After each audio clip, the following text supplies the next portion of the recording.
Hey there.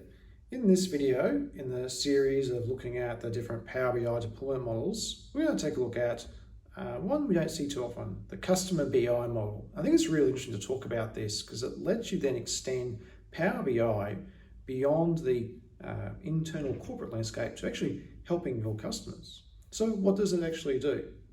So the term for this is we call around embedding or external embedding with Power BI.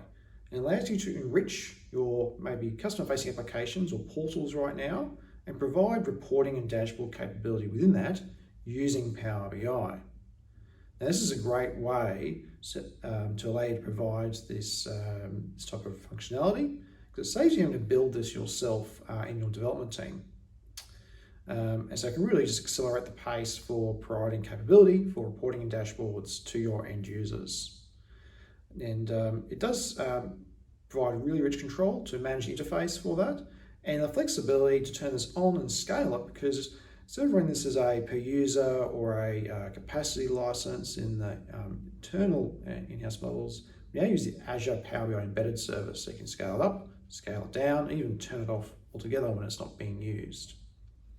So it provides a really good range of, a lot of flexibility, range of opportunity to leverage that. And I've seen some customers do that with their own customer portals, which is fantastic.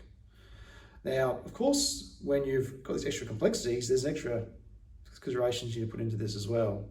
These complexities come down to having to think about and develop and manage reports for external facing. So be very careful around how you design those and make sure the filters are pushed down, because what you're doing is putting all the authentication back onto your customer application front-end portal to then pass our information through so that the end user is getting the data they're expecting and not, say, someone else's customer data. So again, a bit of extra rigor is required on the development side to make sure that is working fine. And it's also important about change control and how you then manage that process when you're basically there's that external facing capability. But other than that, it's certainly a great opportunity to think about how Power BI might be used and extended beyond your internal usage as well. In the next video, and last in the series, we're going to talk about a model called the on-premises model for those that are not quite ready to put their reporting up into the cloud Power BI service. Talk to you then.